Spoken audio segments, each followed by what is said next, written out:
My mother didn't whisper it. She said it loud enough for the entire private dining room to hear, her voice cutting clean through the soft jazz and clinking crystal. I wish you were never born. Conversations snapped shut, forks hovered midair, and the ambient warmth of my graduation dinner instantly turned to ice. Every pair of eyes swung toward me, waiting to see if I would crumble like I always did. But as I stared back at her sharp, unyielding face, something shifted deep inside me.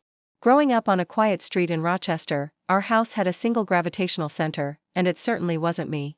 It was my younger sister, Chloe. If Chloe sneezed, my mother rushed over like a national treasure was in peril. If Chloe brought home a participation ribbon, my father announced it over dinner like breaking news. Meanwhile, when I won first place in the regional math competition at 14, my mother barely looked up from her laundry. "That is nice, dear," she murmured, before pivoting immediately to Chloe's volunteer hours. Those two words, real impact, became the measuring stick for everything in our household. Because Chloe was pursuing medicine, her path was treated as sacred, while my endless hustle was viewed as a minor inconvenience. I worked early mornings at a coffee shop throughout high school and took 3 jobs in college just to keep our household functioning. My parents never asked how I managed the brutal hours, they only asked when the bill payments were due. I learned early on to live inside the silence of being unseen. When I got accepted into Stanford for my MBA, my academic advisor cried tears of joy, while my mother merely nodded and brought up Chloe's hospital rotations. Still, a foolish part of me believed that achieving success at the highest level would finally tilt the scales. I moved to Seattle for a clean start, surrounded by glass towers and rain-soaked ambition. I booked the private room at Del Monaco to celebrate my new corporate consulting role, foolishly hoping my parents would finally see me as an equal. The evening began with my colleagues offering warm praise, but the moment my parents arrived empty-handed, the atmosphere degraded. When my manager toasted my incredible work ethic, my father leaned back and casually muttered, "Compared to a doctor, it really doesn't measure up." Right on cue, my mother delivered the fatal blow, declaring to the entire table that she wished I had never been born. For a second, my throat locked, but instead of breaking down, I calmly pushed my chair back and walked out into the pouring rain. The Seattle air was freezing, but as the rain soaked through my blazer, I felt a strange sense of clarity washed over me. I didn't cry on the long walk back to my apartment in Bellevue, I was simply consumed by a profound, echoing exhaustion.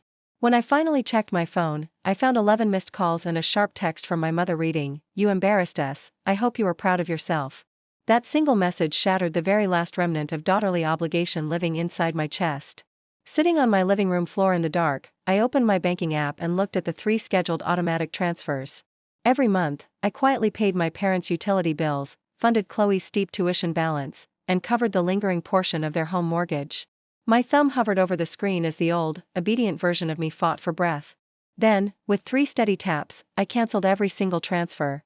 The silence that followed wasn't cold, it was the quietest peace I had ever known. The following afternoon, my close friend Julian showed up with takeout, gently checking if I was still breathing after the scene at the restaurant. As we sat on the floor eating, I looked at him and said softly, "I am completely done." Julian didn't offer toxic positivity or tell me to give them another chance. He just nodded solemnly and replied, "It is about time you saved yourself." For the first time in my life, I felt like I was finally surfacing for air instead of drowning for them. 3 weeks passed without a single word from my parents, proving that they only valued my presence when I was quietly maintaining their lives. I threw myself into my work, leading a massive corporate restructuring project that demanded every ounce of my focus.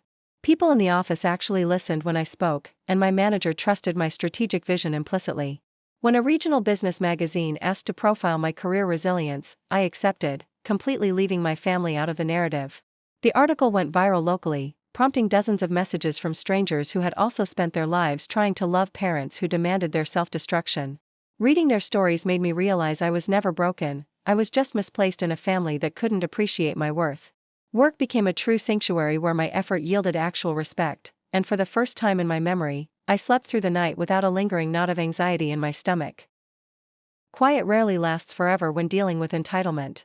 On a rainy Tuesday evening, I returned home after an exhausting 12-hour workday to find 2 familiar silhouettes standing outside my apartment glass. Through the frosted pane, my mother's harsh voice echoed, "Open the door, Sarah, we know you are inside." My stomach tightened, but I didn't rush.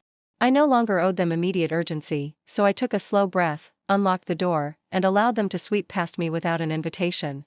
My father took a seat on my sofa while my mother paced the rug, her face tight with brittle fury. "We need to talk about Chloe," she barked, completely skipping any mention of the restaurant incident. It turned out Chloe's medical program tuition was severely overdue, and without my financial contribution, she was facing immediate academic suspension. They hadn't come to apologize or repair our fractured bond, they had only come to demand that I resume funding their golden child's lifestyle. When I refused to hand over my checkbook, my mother's tone turned venomous, calling me petty and selfish for abandoning my own blood. I let out a sharp, bitter laugh and listed every single bill I had quietly paid for years while they publicly humiliated me. You stood in front of my peers and said you wished I was never born, I reminded her, stepping closer.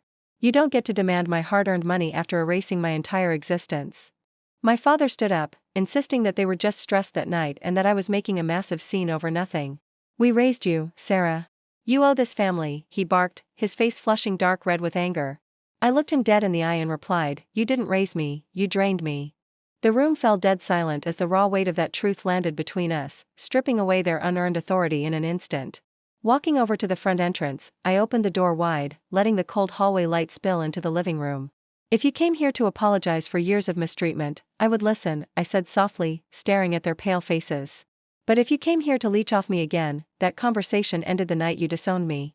My mother scoffed, warning me that I would regret cutting off my own flesh and blood when I ended up completely alone. That was the precise moment everything aligned inside me, granting me a level of strength I never knew I possessed. Standing tall in my own doorway, I looked at both of my parents and delivered the final sentence they would ever hear from me. Consider me as if I was never born, just like you wished, I said calmly. Live your lives as though you only ever had one daughter. Their jaws dropped, paralyzed by the sudden realization that their leverage was entirely gone. Without another word, my father walked out into the corridor, looking like a man who had accidentally burned down his own foundation. My mother hesitated at the threshold, searching for one last angle to manipulate me, but finding only an impenetrable wall of indifference. She turned on her heel and marched away, and when the heavy door clicked shut behind them, the silence in my apartment felt like absolute victory. I was finally free from the burden of their impossible standards. In the months that followed, the familiar ache of guilt never returned to haunt me. My career exploded as I officially took over the consulting practice, securing my financial independence permanently. I stopped looking backward, stopped rehearsing arguments in my head, and stopped waiting for an apology that was never coming. I realized that blood makes you related, but loyalty, respect, and unconditional love are the only things that truly make a family. Standing on my balcony overlooking the shimmering lights of downtown Seattle, I watched the fog roll over the bay with a cold glass of water in my hand. The quiet girl who spent decades begging for scraps of affection from her parents was finally gone, replaced by a self-reliant woman who knew her worth. I was never the daughter they wanted, but I became the exact woman I needed to be.